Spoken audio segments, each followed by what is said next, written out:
Bienvenidas, bienvenidos, bienvenides todas, todes a este espacio de reflexiones de sur a norte. En esta ocasión traemos un tema muy interesante, muy actual y del cual tal vez tengamos también muchas dudas porque, pues como ya sabemos, los medios hegemónicos muchas veces no hacen eco de las luchas anticoloniales. Por eso hemos titulado al programa de hoy, de Palestina al Sahel, luchas anticoloniales. No vamos a dejar de hablar en este espacio, ni en todos los espacios de la Coordinación Internacional sobre Palestina, ni aunque nos vendan la idea de que ya se logró una pacificación, pero tampoco vamos a reducir las luchas anticoloniales a esta heroica resistencia del pueblo palestino. Y teníamos pendiente desde hace ya bastantes meses hablar de lo que está ocurriendo en Burkina Faso, particularmente con el gobierno de Ibrahim Traoré, pero creemos que también es necesario ir más allá y explicar este cambio, esta quizá nueva visión de panafricanismo que estamos viviendo en estos momentos en esta región africana. Y para ello no podríamos tener un mejor invitado que Alex Anfununs. Alex, te damos la cordial bienvenida a este espacio Reflexiones de Sur a Norte. Hola Axel, muchas gracias por la invitación, muy amable. Bien, pues como les decía, tendríamos que abordar qué está pasando en esta zona africana, qué es lo que hemos escuchado, la idea de una especie de nuevo Che Guevara. Nos amanecimos de repente en Occidente con estas noticias de se está expulsando a las delegaciones francesas, se está diciendo que se nacionalizan algunas industrias, el oro es para los pueblos africanos, el fin de estas migraciones que ponen en riesgo la vida de miles de millones de personas, solamente puede estar con el desarrollo de los pueblos africanos. Y de repente nos preguntamos qué es esto, en dónde está ocurriendo, qué ideales políticos están detrás. Y bueno, pues como les decía, esto es lo que vamos a abordar desde una perspectiva que nos permita entender anticolonialismo, esta posibilidad de un nuevo panafricanismo. Y para eso te quería preguntar, querido Alex, ¿qué es la Asociación de Estados del Sahel y por qué debería importarnos, en principio, o si debería importarnos a las izquierdas latinoamericanas e internacionales? Vale, muchas gracias por la invitación. La Alianza de Estados del Sahel ha cumplido ahora efectivamente 2 años, concretamente el 17 de septiembre. Se cumplieron 2 años desde la creación. Hay que inscribir esa alianza, que no solo es a nivel militar, porque hay que recordar que estamos hablando de 3 países gobernados por ejércitos nacionales que defienden la soberanía. Estamos hablando de Mali, de Níger y de Burkina Faso. Pero esta alianza no solo es una alianza a nivel militar, que fue lo que llamó más la atención en el momento de la tentativa de golpe de Estado contra Níger en agosto del 2023. Bueno, más bien que golpe de Estado, hubo un golpe de Estado que depuso al gobierno títere, al presidente títere, que históricamente había sido pues una persona que trabajaba para los intereses de Francia en particular. La intervención del ejército nigerino fue en un golpe de Estado, efectivamente, pero sin derramamiento de sangre y sin violencia, y con amplio apoyo popular. A finales de julio de 2023 y las primeras semanas de agosto, aquel golpe de Estado supuso una amenaza de guerra, de invasión por parte de Francia, y una serie de medidas de la Unión Europea, Estados Unidos y a nivel regional también de la CEDEAO, que es un organismo regional, unas medidas de bloqueo, sanciones y, como decía, de amenaza de guerra. Ante esa situación se produce una cosa que es histórica en el continente africano, que ha sucedido pocas veces, que es que 3 países hermanos de la región del Sahel se levantan y proclaman una unidad, un pacto de defensa militar en el cual rechazan toda injerencia, toda invasión, toda guerra contra un país. Recordemos que en la memoria de los pueblos africanos está muy presente el ejemplo de Gaddafi. En aquel momento no se pudo impedir la invasión de la OTAN, la invasión occidental, la guerra, el asesinato de un presidente, y con todas las consecuencias nefastas que aquello trajo para la región, para el Sahel, en consecuencia hubo digamos, una extensión del fenómeno del terrorismo con bandas armadas, y eso pues hizo que la región del Sahel, Mali, Burkina Faso, etcétera, se llenara de ese fenómeno del terrorismo, que hasta hoy en día pues las causas, digamos, no están muy claras a nivel de los grandes medios hegemónicos. Entonces, en aquel momento, aquella alianza de estados del Sahel surge como respuesta contra la guerra, pero también surge como una medida de soberanía nacional de 3 países que se ponen juntos para el desarrollo de proyectos en común. Así que ya estamos hablando de una dimensión muy diferente, que no es estrictamente un pacto de defensa militar, sino otra cosa, verdaderamente. Hay la conciencia de que los recursos de África deben beneficiar a los pueblos africanos, y este amplio territorio de 3 millones de kilómetros cuadrados, bueno, pues estamos hablando de que esas poblaciones históricamente han sufrido por las políticas de privatizaciones del Fondo Monetario Internacional, del Banco Mundial, medidas neoliberales que han suprimido, digamos, la capacidad del Estado de darle derechos al pueblo, y a ese problema se le sumó el problema del terrorismo, con lo cual tenemos pues un escenario muy complejo, y frente a ese callejón sin salida, pues surge esta nueva dinámica de 3 países, Alianza de Estados del Sahel, en la cual pues una voz muy importante, digamos, que está llegando a nivel internacional es la de Ibrahim Traoré. Ibrahim Traoré, de alguna manera, encarna, digamos, en las nuevas generaciones, la voz de Tomás Sankara. Tomás Sankara, que inició una revolución muy importante en un momento en el cual nadie creía que era posible una alternativa, en los años 80, 1983, 84, 85, hasta que sufrió pues un asesinato. En aquel momento se interrumpió la revolución de Burkina Faso, y hoy en día, de alguna manera, Ibrahim Traoré, con su discurso, con sus medidas y con su visión de un desarrollo endógeno y de una participación popular, digamos, un apoyo en las medidas que está tomando, pues surge como esa figura que a nivel internacional pues está dando mucho que hablar. Y creo que tiene más fundamento de lo que parece a veces, porque a veces solo surge algún discurso, una declaración, pero realmente hay que interesarse en detalle, de cerca, en lo que está sucediendo, no solo en Burkina Faso, sino en estos 3 países. Bien, y yo quería, antes de que pudiéramos pasar a aspectos pues mucho más concretos de lo que está ocurriendo en este momento en términos de nacionalizaciones, en términos de un cambio anticolonial de la administración pública, pues que pudiéramos hablar también qué consecuencias de este colonialismo todavía siguen presentes. Has hablado ya algo que tal vez tenga un poco que ver, quizá tú lo puedas desarrollar más, que es esta presencia de escuadrones militares, paramilitares, terroristas, dependiendo de desde qué enfoque lo veamos, pero también podemos hablar de un proceso de explotación de recursos primarios, y también una idea que estuve viendo que ronda mucho en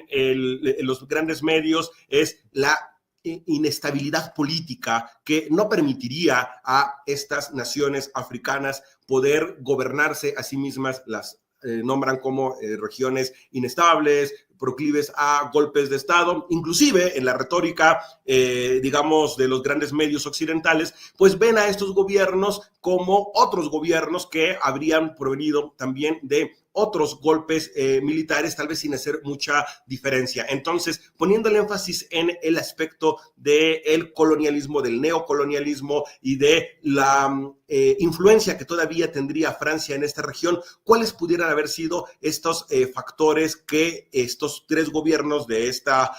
comunidad estarían rechazando? Bueno, para comprender un poco esta cuestión, que es de un alcance muy vasto, tendríamos que situar un poco el contexto histórico. En particular,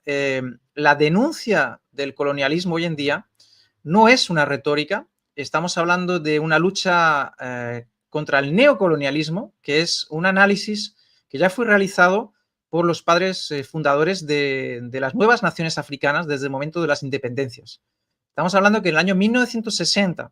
como consecuencia de, bueno, pues de las dificultades del imperio colonial francés en mantener todas sus posesiones, tenemos que recordar que eran ya imperios en declive,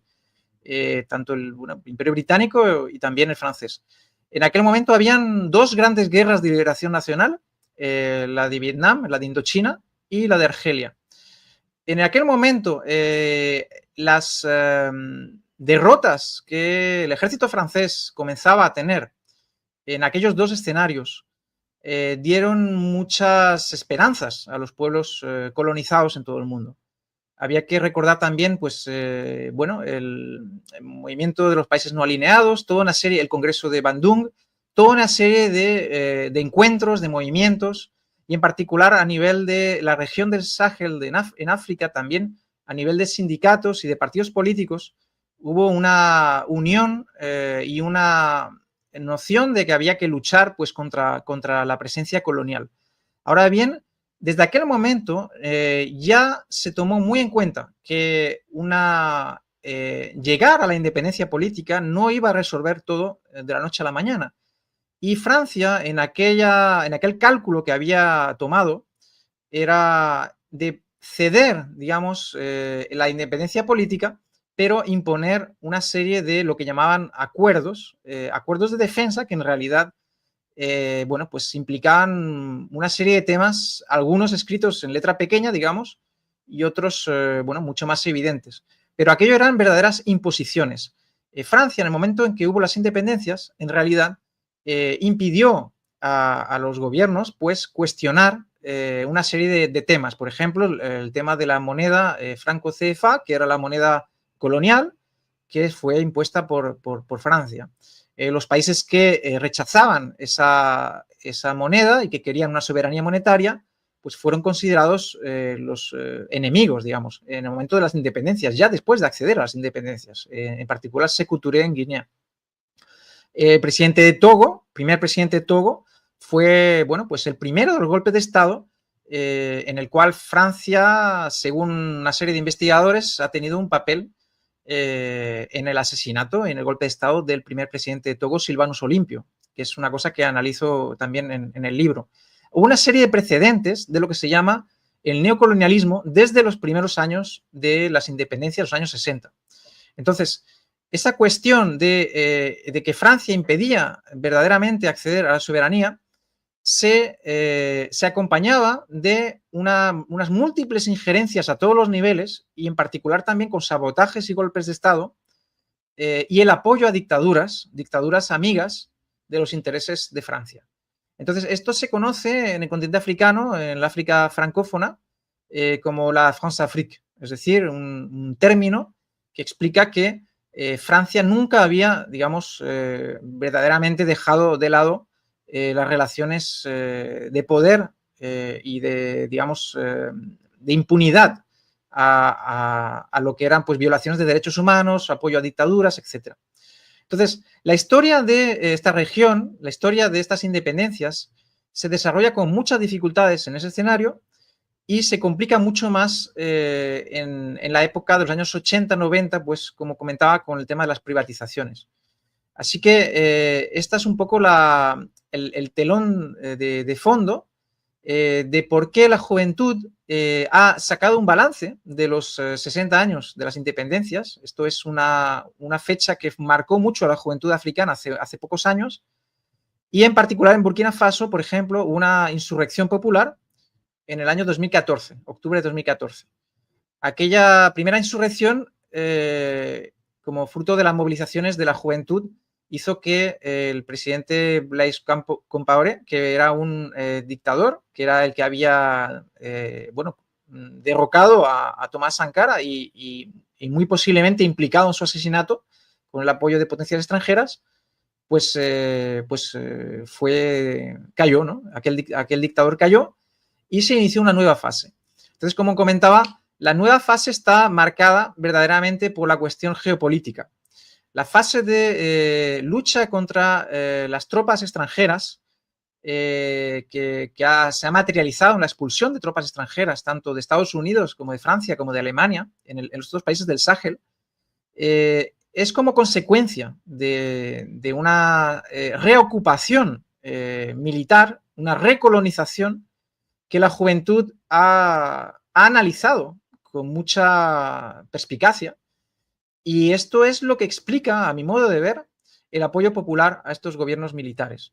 Es decir, que se suman una serie de factores que impiden a la juventud tener un futuro digno en sus propios países, y que le envían a esos jóvenes a las rutas mortíferas del exilio, ya sea por el desierto, ya sea por pequeñas barcas improvisadas, con el sueño, digamos, de acceder a una mejor condición de vida en el continente europeo. Sin embargo, eso es un camino lleno de trampas, y por suerte esta juventud está tomando las riendas de su destino. Y yo creo que es una señal, digamos, muy importante lo que está sucediendo ahora en el Sahel. Alex, quizá cuando desde esta región del mundo hablamos de neoliberalismo, consideramos que tiene que ver con una política de reducción de un cierto estado de bienestar en lugares en donde este estado de bienestar logró materializarse, ¿no? Bueno, pues podemos pensar en el modelo estadounidense, pero también podemos hablar de ciertas versiones de este estado de bienestar que se dieron en países como México, como Argentina, como Brasil, inclusive otras naciones, ¿no? O también, pues podemos hablar de Francia, de ciertas naciones europeas. Quizá por eso, primero, nos cueste trabajo entender qué características particulares tuvo este neoliberalismo en regiones que, por lo menos tal vez desde una mirada un poco totalizante, quizá que no se detiene en los detalles, pues pudiéramos caracterizar como pueblos explotados, como pueblos despojados y como pueblos en donde todavía no ha habido una concentración o una construcción de este Estado moderno, como quizá sí lo vemos en algunas regiones, amplias regiones de América Latina. Y por otra parte, quisiera preguntarte sobre la juventud como un sujeto político de transformación, porque lo has mencionado mucho. ¿Por qué particularmente hablar de las juventudes? ¿Tiene que ver con la esperanza de vida? ¿Tiene que ver con el promedio de edad? ¿O tiene que ver con una real politización de un sector en particular por encima de otros sectores y de otras edades? Bueno, para completar un poco también relativamente a lo que comentabas antes, creo que se me había quedado una cosa en el tintero, y es que es importante también tomar en cuenta la importancia de los recursos. Y bueno, voy un poco a relacionarlo con tu pregunta. En realidad, estos países, en particular, si mencionamos el caso de Níger, hubo tentativas de industrialización en la primera década de los años 60. Y digamos que a finales de los 60, cuando se descubre yacimientos de uranio en particular, Francia interviene y comienza a explotar el uranio con su multinacional Areva en aquellos años, a partir de 1971. Y eso es lo que yo, cuando comentaba esos acuerdos de defensa, entre comillas, que eran imposiciones, significaba que realmente los recursos de esa región continuaban siendo comercializados de manera preferente para la antigua potencia colonial, con lo cual había un problema, si no había libertad digamos, de buscar socios o establecer otros acuerdos, ¿no? Entonces, el uranio en particular en Níger comienza a ser explotado en el año 1971, y hasta los años 2000 se produce un monopolio de explotación por parte de la multinacional francesa Areva. Un monopolio en el cual la ganancia, digamos, promedio de ganancia de kilo de uranio, el precio, está muy por debajo del precio mundial. Entonces, se produce verdaderamente una situación de saqueo de los recursos, de impedir que esos recursos digamos, le den al Estado pues unos ingresos para bueno, pues mantener, como comentabas, esto, una serie de servicios para la población. Entonces,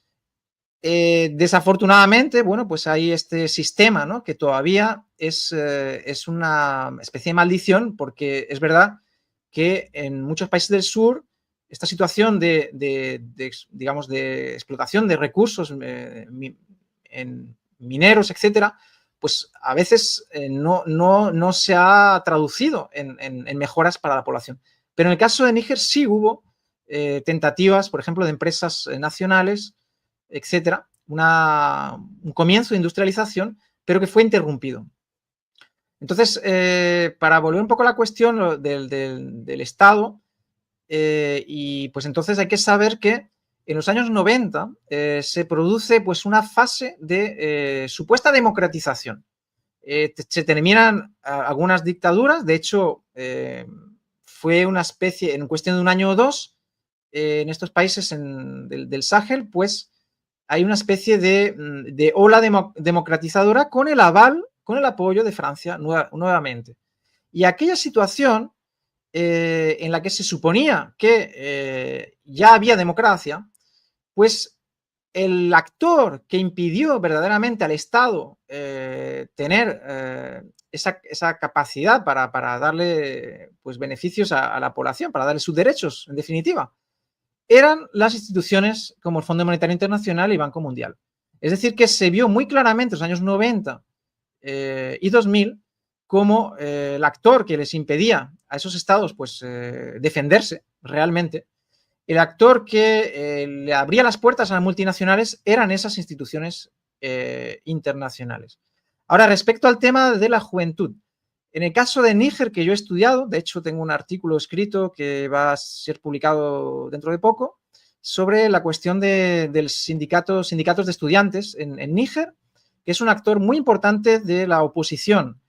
Hay que saber que en los años 60, ante un presidente títere de Francia,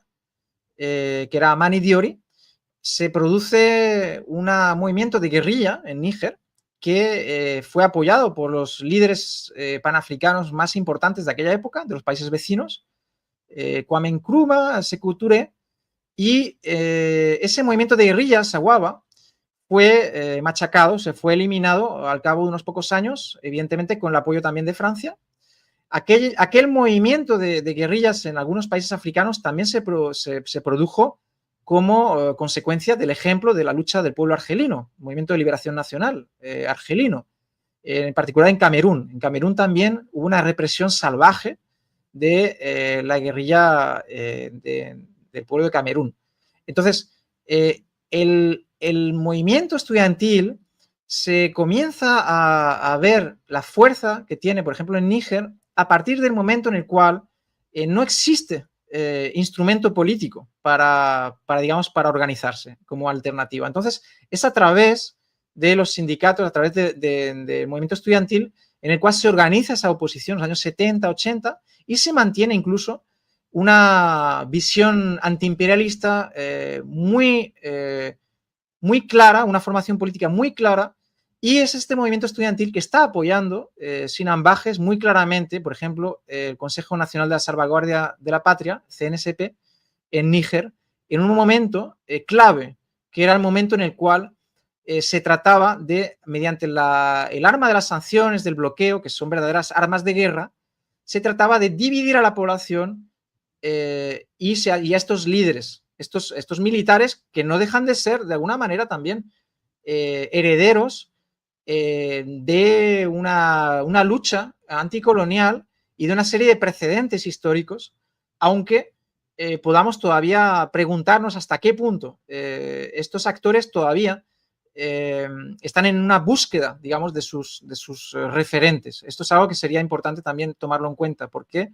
la cuestión del panafricanismo también es una cuestión amplia, es una cuestión que no está forzosamente definida en todos los casos, es decir, en todos los casos hay varias etapas históricas y creo que hay varias miradas sobre el panafricanismo. Entonces, hay a veces, por ejemplo, un panafricanismo que defiende el capitalismo, sencillamente, es decir, el derecho de, bueno, pues, de lo que sería un desarrollo capitalista, económico. Sin embargo, hay otras miradas que incluyen más un panafricanismo heredero de las luchas anticoloniales en las cuales habían impregnado más el marxismo de aquellas épocas, que fue realmente el que formó a aquellos dirigentes.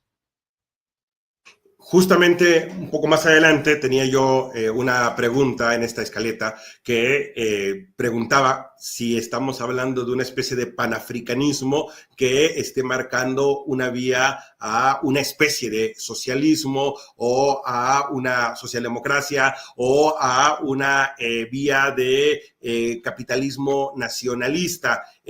Quizá las etiquetas a veces no sirvan de mucho, pero tal vez sí nos sirven cuando detrás de los análisis de los grandes corporativos, de los grandes medios, suelen ser presentado todo lo que ocurre en esta región simplemente como subdesarrollo, simplemente como inestabilidad política, como golpes de Estado o como intereses y pugnas interimperiales. En ese sentido, me parece que es pertinente la pregunta de si este movimiento del Sahel podríamos ponerle alguna etiqueta o tiene algunos visos de un proyecto que esté pensando no solamente en un capitalismo nacionalista, lo cual no es poco, o sea, sin ningún afán de peyorativo sobre la etiqueta de capitalismo nacionalista por lo que representa para la región, pero si también está pensándose en términos de una revolución social. Bueno, la cuestión es si históricamente eso ha sido permitido. Es decir, históricamente ha sido permitido que los países del sur tomen el control sobre sus recursos y decidan de manera soberana sus políticas. Entonces, habría que sacar un poco algunas lecciones del pasado. Yo creo que en ningún caso, por ejemplo, yo he tratado digamos, de sacar más conclusiones de las que se pueden observar, ni de tratar de calcar o de proponer algún modelo o comparar situaciones. Lo primero que hay que es observar de dónde parten estas realidades con una extrema pobreza, con una falta de acceso a la electricidad terrible, con un problema de un terrorismo todavía extendido en las zonas en las cuales no hay, el Estado, digamos, está tratando de reconquistar su presencia. Entonces, la lucha inmediata es la de esta recuperación, por ejemplo, el hecho de que los niños pues, puedan, en ciertas zonas, las escuelas se vuelvan a abrir, es decir, que los pueblos que han sido refugiados internos puedan volver a sus zonas de origen que habían sido tomadas, controladas por movimientos, grupos terroristas. Ahora, la cuestión es, cuando uno escucha los discursos de estos dirigentes,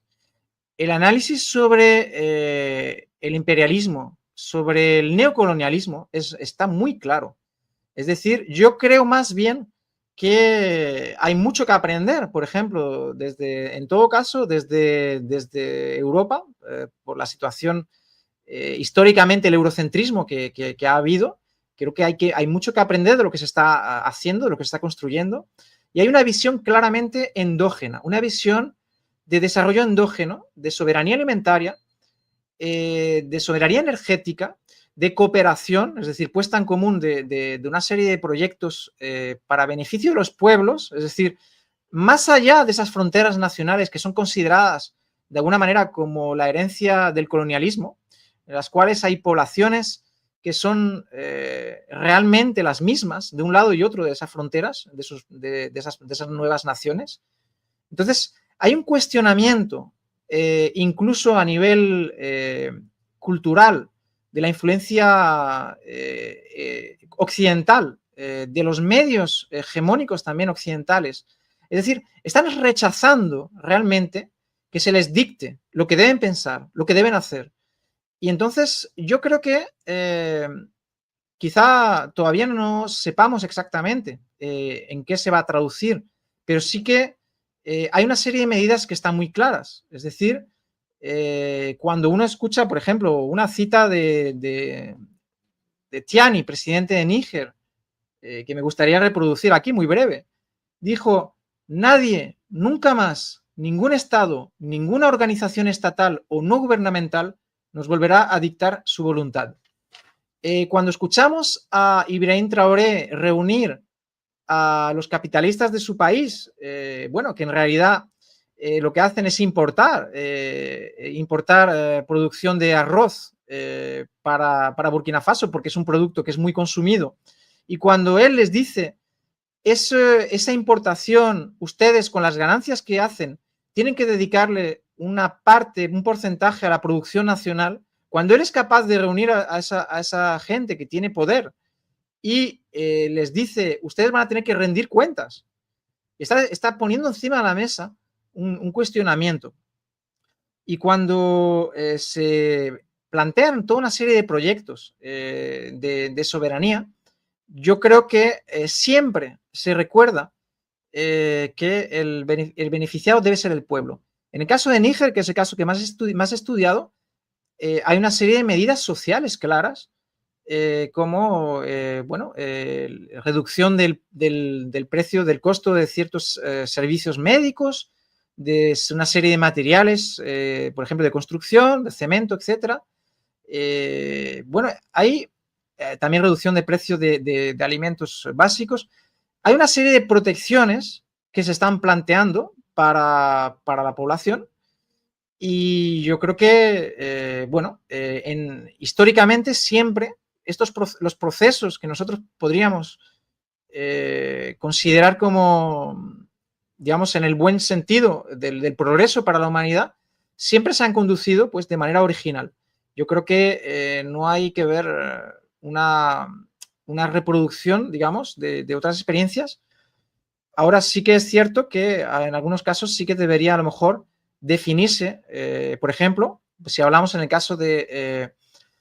las relaciones con instituciones financieras internacionales. Ahora voy a dar el ejemplo de que realmente se está planteando una alternativa, pero no una ruptura tan radical, porque creo que en la situación tan difícil, tan dramática de esos países, no se puede dar un carpetazo inmediatamente a la ayuda externa. Ahora bien, se están creando mecanismos para poco a poco reducir la dependencia en ayuda. Eso sí está muy claro. Es decir, a nivel incluso filosófico, la mentalidad que se está planteando, y también a nivel de la doctrina, por ejemplo, de defensa, quiero señalar una cosa que es muy importante, que a lo mejor no nos damos cuenta, pero verdaderamente estos tres países tienen un discurso de rechazo total de la injerencia extranjera y de identificación de muchos de los problemas que han estado surgiendo como el resultado de esa injerencia, y en particular el problema del terrorismo, que si escuchamos el discurso de estos dirigentes, ha sido un fenómeno alimentado, financiado y entrenado por potencias extranjeras. Ahora bien, es verdad, es cierto que los actores, digamos, los jóvenes que quizá hayan podido caer en esas redes mafiosas, en esas acciones, también surgen como consecuencia de esa situación de extrema pobreza. Pero el fenómeno en sí, la extensión del fenómeno del terrorismo, estos dirigentes la plantean como una responsabilidad realmente exclusiva de estas potencias extranjeras, y por esa razón han procedido a la expulsión y al cambio de socios históricos, lo cual es una ruptura. Alex, una pregunta que también teníamos pendiente y ahora que lo mencionas me parece que no podemos dejarla de lado para que se entienda mejor lo que estás diciendo, es esta prevalencia del terrorismo. De hecho, pues si uno se pone a investigar en internet, en YouTube, no tarda mucho y aparecen videos como el Sahel, la región con más terrorismo en el mundo. Pero, ¿de qué estamos hablando cuando hablamos de terrorismo en esta región? Bueno, en primer lugar, tener en cuenta el problema de la situación económica de estos países. Es decir, que la agricultura es todavía tradicional, no hay una mecanización. Entonces, hay también una situación en la cual estas regiones que no tienen acceso a la electricidad ni a la vida moderna, también se ha creado un problema que habría que analizar. Yo creo que hay algunos artículos sobre esta cuestión que se debería profundizar, que es la oposición entre tipos de vida también, entre vida nómada y vida sedentaria. hay a veces la idea de que ciertos grupos étnicos han alimentado más las filas de los grupos llamados terroristas. Ahora bien, hay que tener en cuenta que ese fenómeno del terrorismo hay básicamente dos fenómenos, digamos. El primero que inicia en el Sahel fue a través de un grupo separatista, que eran supuestos representantes autoproclamados del pueblo tuareg. Aquella amenaza de una secesión, yo en mi libro he analizado cómo hay una serie de pruebas que muestran la injerencia de Francia en la promesa de crear un nuevo Estado, por lo cual habría una partición territorial en el Estado de Mali, una parte muy importante del Estado. Aquel fue uno de los conflictos en los cuales aquel grupo, supuestamente con reivindicaciones políticas, supuestamente autoproclamado pueblo tuareg, lo cual no representaba la totalidad del pueblo tuareg, empezó a trabajar, a estar mezclado con elementos más claramente fanáticos de una bandera que podríamos llamar terrorista. Entonces, hay un cuestionamiento de lo que es el terrorismo como concepto, como doctrina por parte de los dirigentes del Sahel. Ellos, cuando hablan ya no utilizan ciertos términos, por ejemplo.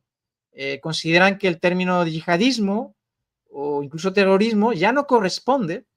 a esa amenaza, sino que en realidad estaríamos hablando más bien de mercenarios. Ese es un poco el cambio, digamos, de visión, que también pues implica un cambio cultural, ¿verdad? Y un rechazo a las imposiciones, a la mirada que se ofrece desde los medios hegemónicos. Entonces hay que recordar que la supuesta lucha contra el terrorismo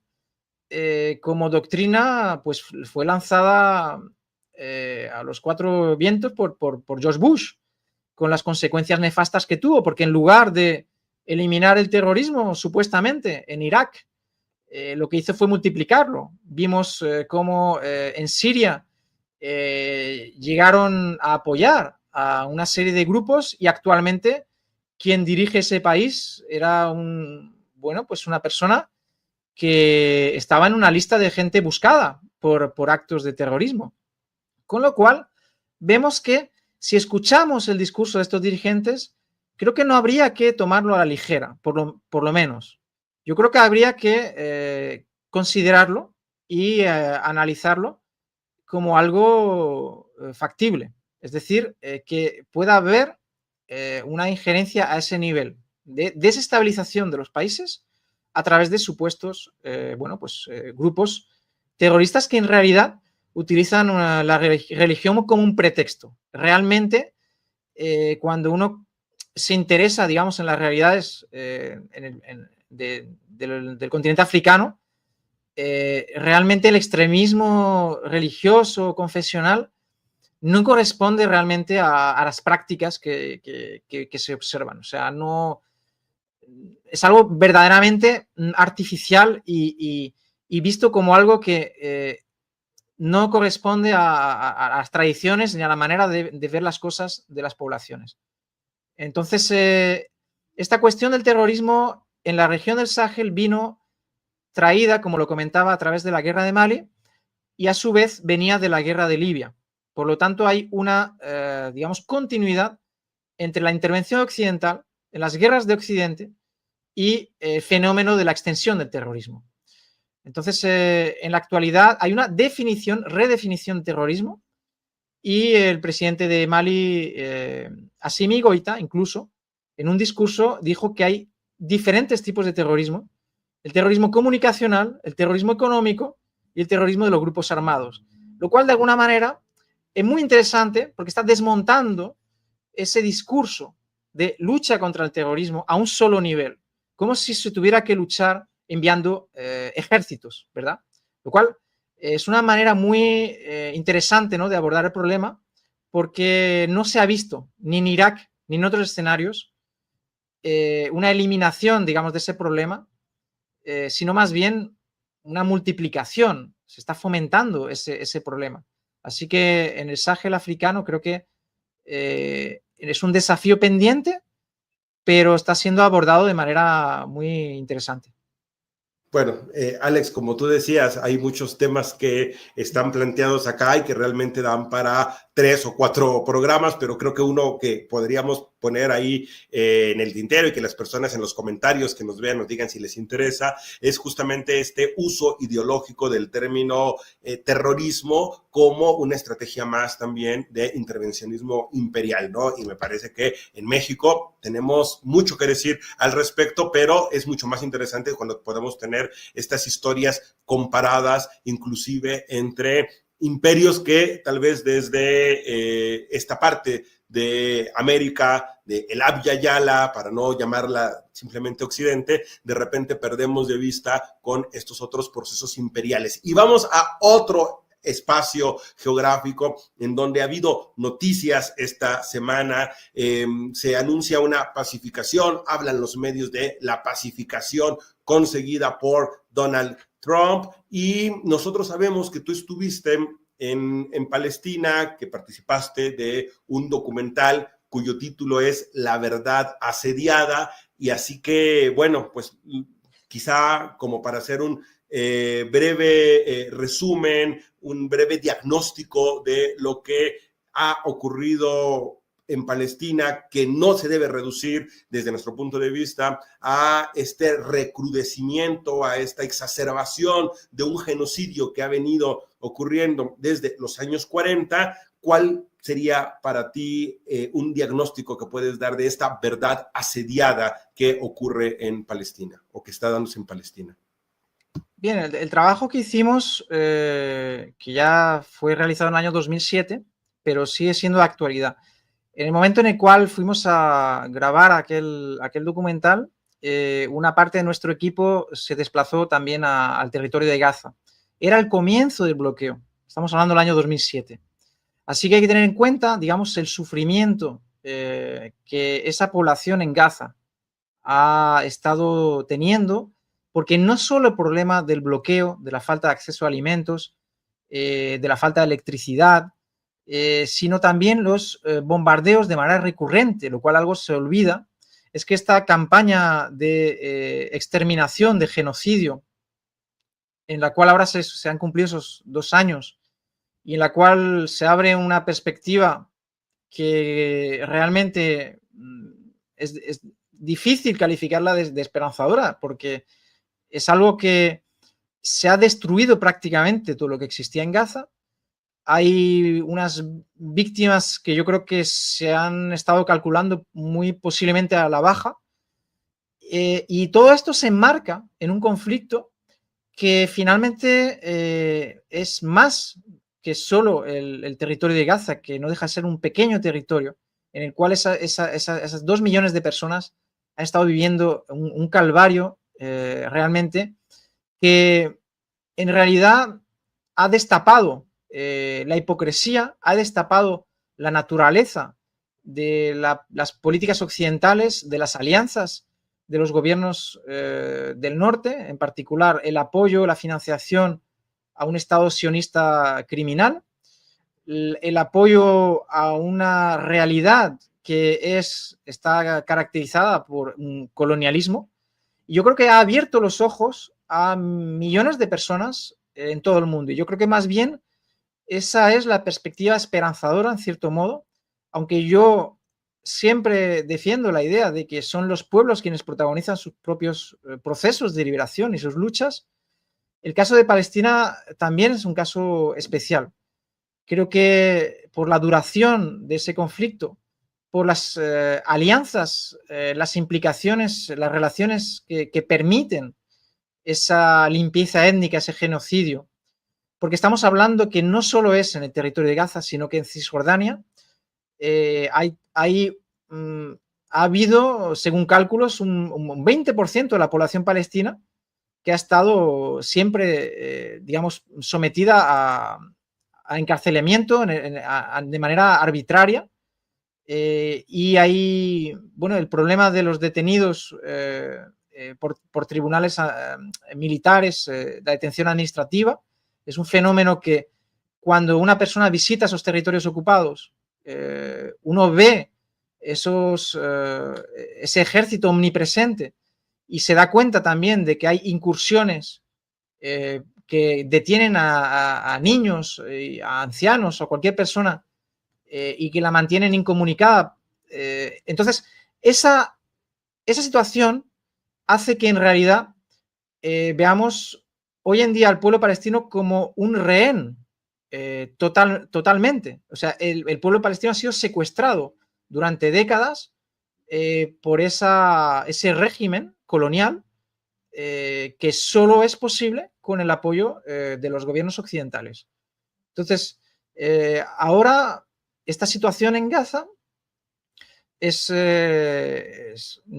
bastante inédita en el sentido de que se está presentando a uno de los principales responsables, que es el presidente Donald Trump, como una especie de salvador, como una especie de persona que defiende la paz, cuando en realidad ha sido un actor de ese genocidio, un actor clave. Entonces, el pueblo palestino tiene el derecho a su propio Estado. Se están, digamos, manifestando algunas posiciones que son calificadas o que son vistas como valientes, a lo mejor por parte de algunos gobiernos, no muchos, pero la cuestión, por ejemplo, de dos estados, quizá es algo complicada por los problemas que se han estado generando en esa situación. El problema de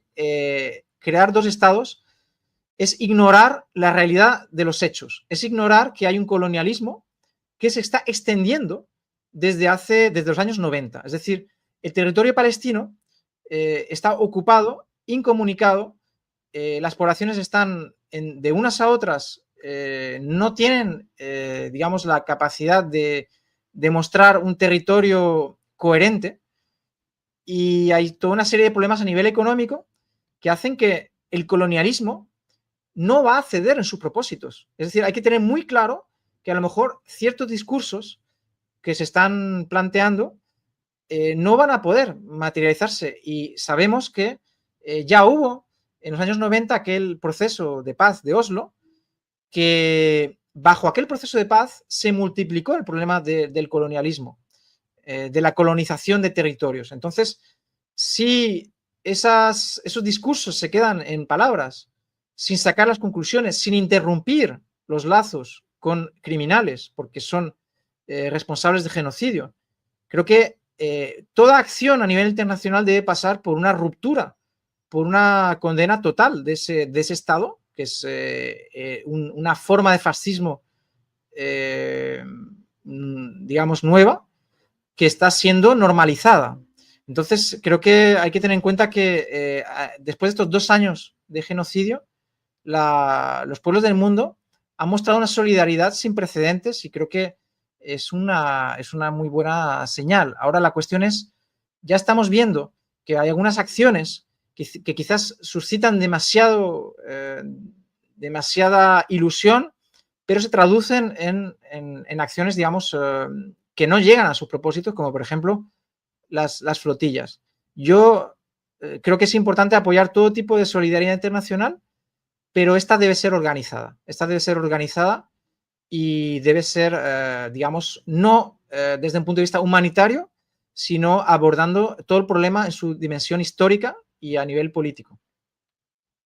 Bien, y pues por último, para no dejar también de lado la perspectiva de lo que pueda ocurrir en los próximos días, meses y quizá pudiéramos decir años en la región de Palestina, ¿podemos tener alguna esperanza en que esta sea una paz duradera, en que haya un pues respeto a esta a esta tregua? Hoy estamos pues en el mundo viendo estas noticias en donde se habla de cómo personas cautivas de uno y de otro lado están siendo reintegradas, están siendo devueltas, pero al mismo tiempo pues quizá hay una poca ilusión respecto a lo que pudiéramos prever hacia el futuro respecto a la posibilidad de una pacificación que venga de la mano con la prevalencia de nuevas formas, de nuevos tejidos sociales, de una generación que no podemos dejar de lado, que ha vivido los espantos de un genocidio, que tenemos problemas de malnutrición, que tenemos problemas de deformidades, que tenemos problemas de personas amputadas y el dolor también de cuando menos 60,000 muertos, pero que realmente no sabemos cuántos hay, ¿no? ¿Cómo pensar en una reconstrucción de una ciudad sobre todos estos cadáveres insepultos o sepultos debajo de los escombros y cuando justamente, como dices, esta solución de los dos estados, por una parte, pudiera parecer esperanzadora, pero por otra parte, en lo inmediato políticamente, no puede existir mientras sigue existiendo por la vía de los hechos un estado de apartheid. Hago este contexto para preguntarte justamente, como analista, como especialista, como persona que has trabajado como documentalista en la región, qué pudiéramos esperar y cuál pudiera ser tu perspectiva hacia el futuro. Creo que todo movimiento de liberación nacional pasa por la unidad de sus líderes políticos. Creo que en el sionismo ha tenido esta visión, esta estrategia de dividir también a las fuerzas políticas palestinas. Entonces, toda tentativa de unión, digamos, de una estrategia única y de un rechazo de la injerencia extranjera, me parece la clave, digamos, para encontrar el camino de la liberación para el pueblo palestino. Entonces, creo que hay algunos líderes, por ejemplo, que el Estado sionista no quiere liberar precisamente porque son valorados por diferentes tendencias, diferentes corrientes políticas, incluso teniendo en cuenta que corresponden a visiones muy diferentes, ¿no? Partidos políticos que son laicos y otros que son confesionales. Y sin embargo hay figuras políticas que por el hecho de, por ejemplo, en el caso de Marwan Barghouti, secretario general de Fatah, por el hecho de haber sido encarcelado ya hace 23 años,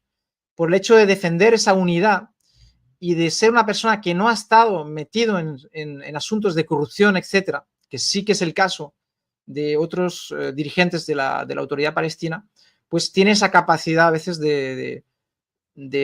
adhesión de diferentes corrientes y la sociedad palestina valora ese liderazgo. Entonces, ¿hasta qué punto?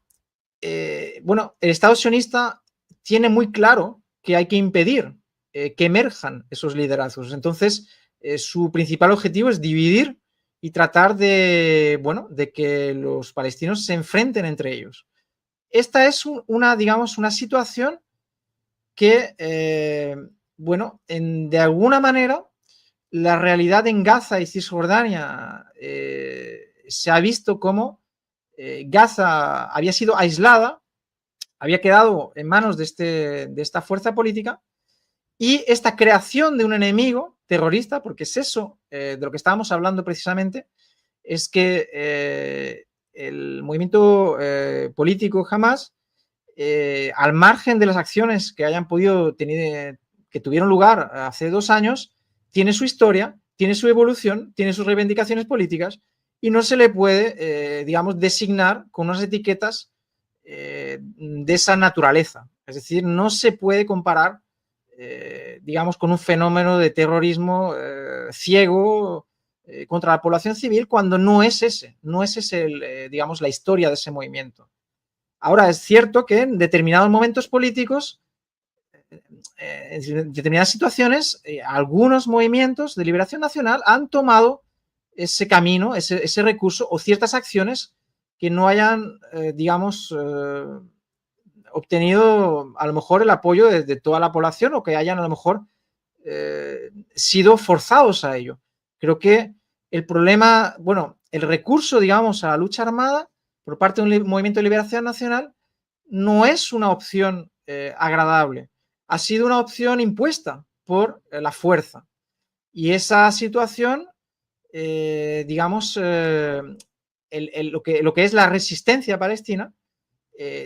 va a existir de algún modo. Entonces la cuestión es,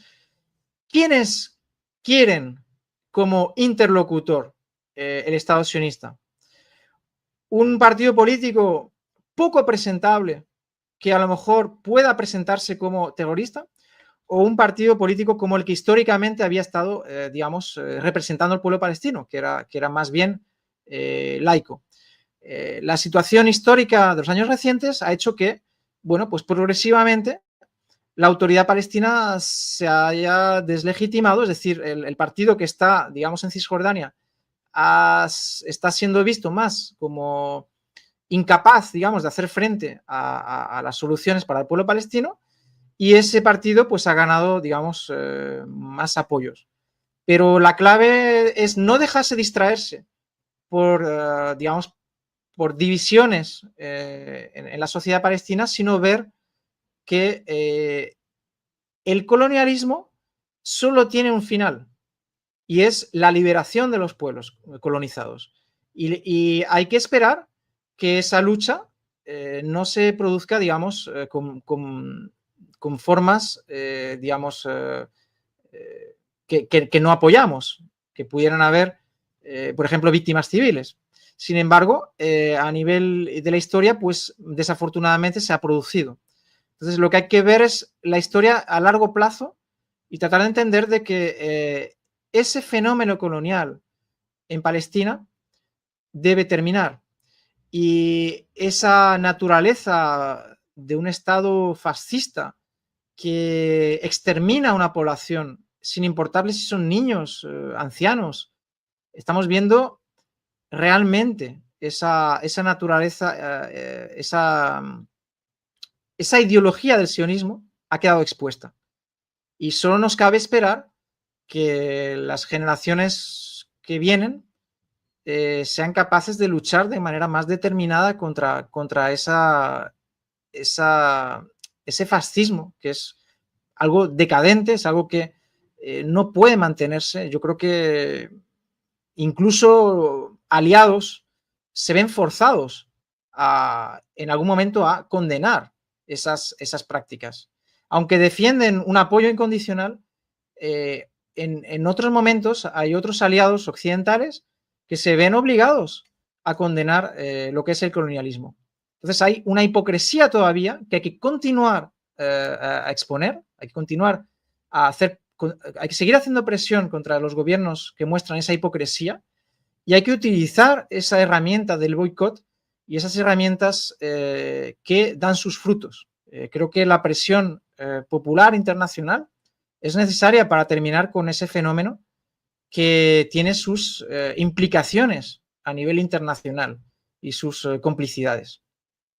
Alex, estamos ya pues en el límite del tiempo. Yo no quisiera dejar de darte el espacio para un mensaje final, sobre todo considerando que en una entrevista que dabas hace poco, que tuve la oportunidad de leer, decías que hay un retroceso en cuanto a la formación política, pues lo voy a decir en otras palabras, entre el conocimiento de los procesos anticoloniales y de las luchas del sur al sur, o de los colectivos de obreros, trabajadores, estudiantes, que de repente han perdido la capacidad crítica de ver lo que está ocurriendo en luchas de izquierda, autonomistas,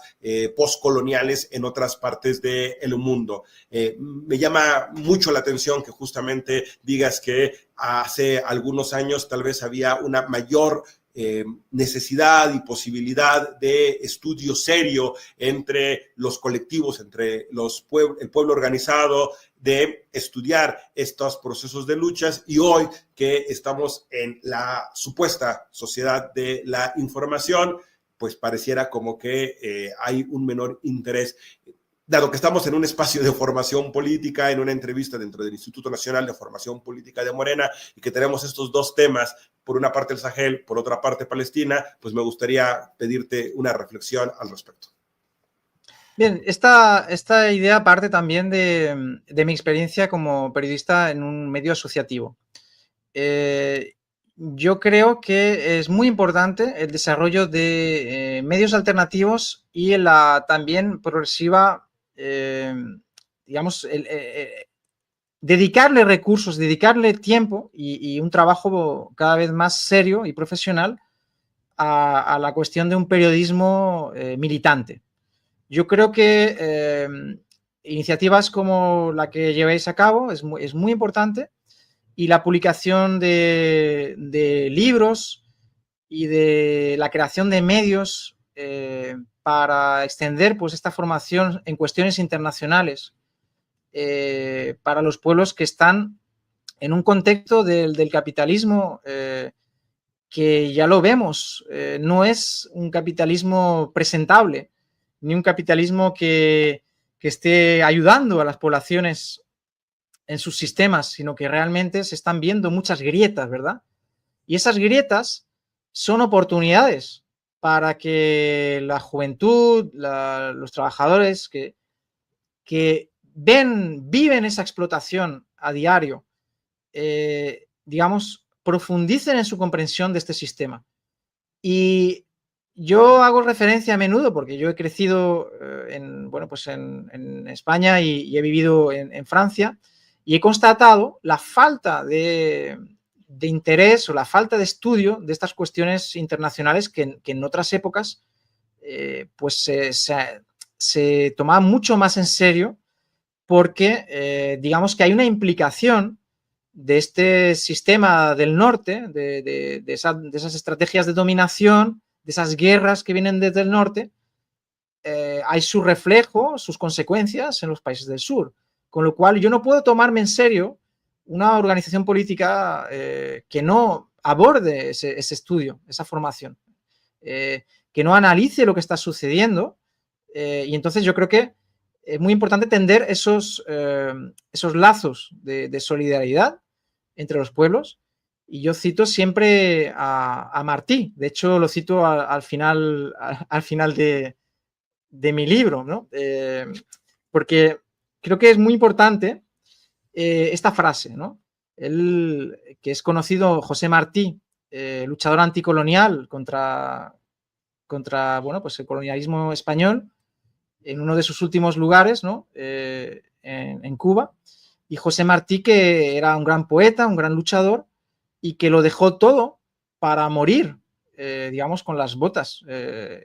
tirando, digamos, bala al colonizador español. Y creo que esta frase de José Martí representa, digamos, esta idea que yo creo que es muy importante que se tome en serio. Él dijo que los pueblos que no se conocen deben darse prisa, deben apresurarse para conocerse unos a otros, como quienes van a pelear juntos. Es decir, la idea de que hay un gran desafío mundial, hay una lucha en la cual los pueblos están metidos, todos. Y entonces, por lo tanto, es muy importante que se conozcan unos a otros, que no se dejen distraer por cuestiones secundarias y que vean el enemigo común. Y entonces que se apoyen esas luchas de liberación, porque hoy es en un escenario y mañana será en otro escenario donde el imperialismo ataque, donde el neocolonialismo trate de despojar a los pueblos de sus derechos, ¿no? Entonces, quiero quizá terminar con esa frase de José Martí y con esa idea. Bueno, pues excelente. Muchas gracias, Alex. Esto fue una conexión Casablanca, Ciudad de México, y pues te agradezco mucho también por el apoyo para grabar, pues pese a la diferencia de horarios. Los invitamos a que, como cada semana les decimos, nos ayuden a compartir, a socializar esta entrevista, hacerla llegar a las personas que estén estudiando estos temas o que crean ustedes que deberían conocer también estos temas. A ponerle like, a comentarnos y también a decirnos qué temas creen que deberíamos abordar en este espacio, a quienes creen que deberíamos entrevistar, compañeros y compañeras que están haciendo investigaciones sobre temas desde el sur global, que tenemos, pues por esto que acaba de decir Alex, la urgencia, la necesidad imperiosa de conocer por solidaridad internacional y también por la defensa de nuestras propias causas dentro de la Cuarta Transformación y dentro de este proyecto de transformación política, social y de revolución de las conciencias. Así que, como cada semana les decimos, les invitamos a seguirnos en todos nuestros espacios formativos y recuerden que sin formación no hay transformación.